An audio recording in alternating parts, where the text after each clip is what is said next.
Ancient Japanese traditions are a thing of horror and intrigue, and when you've got festivals that revolve around death, isolation, and persecution, there's things that will totally send a chill up your spine. While many of us avoid thinking or even talking about death, the Japanese have a festival all about it. In Japanese, shukatsu means preparing for one's end, and every year on December 16th, that day is observed as the day of the Shukatsu festival. It teaches people about the unpredictability of death and how to prepare for it. This includes lessons of psychological preparation and testing out a coffin. See what's the right fit. You can even sample makeup and hair options from vendors. If this doesn't ensure that you're going to be fully geared for preparing for your death rites, I don't know what will. Japan not only has the world's oldest populations, but it also has the largest funeral industries. But that doesn't mean the festival interests are just for the elderly. There's a large number of young people as well who tend to show interest in it. Did you know that Japan had little to no contact with the outside world for just a bit over 2 centuries? From 1635 to 1852, there was a ban on foreign travel due to a law called Sakoku Edict. This also included foreign trade and anyone going in and out of Japan. Before issuing of the exclusion edicts in 1633, Japanese fascination with European culture brought trade of various goods and commercial success to the country. Items such as eyeglasses, clocks, firearms, and artillery were in high demand in Japan, and trade began to flourish between the Japanese and Europe. With the exchange of goods came the exchange of ideas as well. Christian missionaries such as Francis Xavier were among the first to travel to Japan to teach Catholicism. For a time, they were encouraged to enlighten the Japanese people, and Oda Nobunaga, during his reign as military leader of Japan in the 1570s and 80s, encouraged the conversion of folks to Catholicism. His hopes of competing with his Buddhist rivals led him to allow Catholic missionary activity. In Kyoto, Japan's capital city, a large portion of the population had already been converted by the 17th century. The whole shutdown was implemented because the country experienced quite a bit of trouble, especially with foreign powers. We're not going to go into the gruesome details of what went on back then that caused this passing of the law, but Japan did suffer a bit of a technology lag because of this closure. The American Navy forced Japan out of closure in 1852, which helped the country to continue developing its unique culture we now know and love. So nowadays, folks in Japan love their meat. Everything from yakiniku and yakitori to shabu shabu and sukiyaki. However, Japan was initially vegetarian for 1400 years. There was a Buddhist law that passed in the 7th century that forbade eating meat. However, in the 19th century, the emperor ate meat and broke the taboo. Since then, the Japanese have opened their arms to the Western ideals of consuming. In order to make sure their weapons were effective and sharp, samurai carried out the practice of tamishigiri,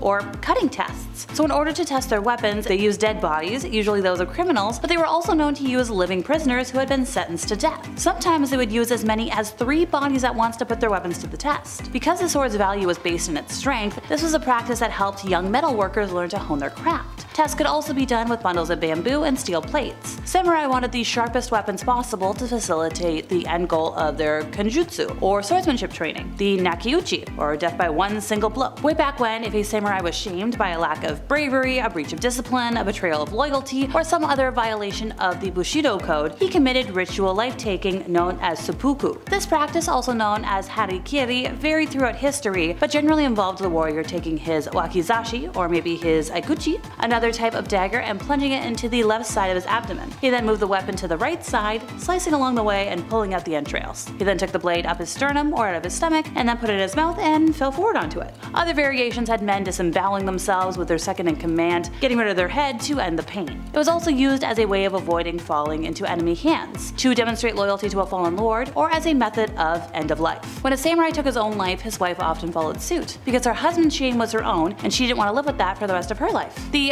Pontu festival has been around for centuries, where men dressed up as evil spirits roam the streets of Miyakojima, Okinawa to chase, well, everybody. These men are covered in mud and foliage, and if you are touched by a Pontu, you're gonna have good fortune for the coming year. In 1549, like I mentioned before, Francis Xavier led Christian missionaries to Japan, and they focused on the southern part of the nation in Kyushu. During the time, Christianity was repressed and had loose bands. Sometimes folks even had crucifixes. By the 1650s, Christianity was kept secret. Toyotomi Hideyoshi, who ruled over Japan from 1582 to 1598, instilled anti-European attitudes, whose suspicion of Europeans first began with their intimidating appearance, their armed ships, and sophisticated military power, which produced doubt and distrust. And following the conquest of the Philippines by the Spanish, Hideyoshi was convinced they were not to be trusted. The true motives of the Europeans came quickly into question. Folks who converted to Catholicism were questioned about their loyalty to Japan. And in 1597, Hideyoshi ordered the death of 9 Catholic missionaries and 17 Japanese converts. And this was only the start of the hostility towards towards European influence and interaction. Persecution, loss of heads,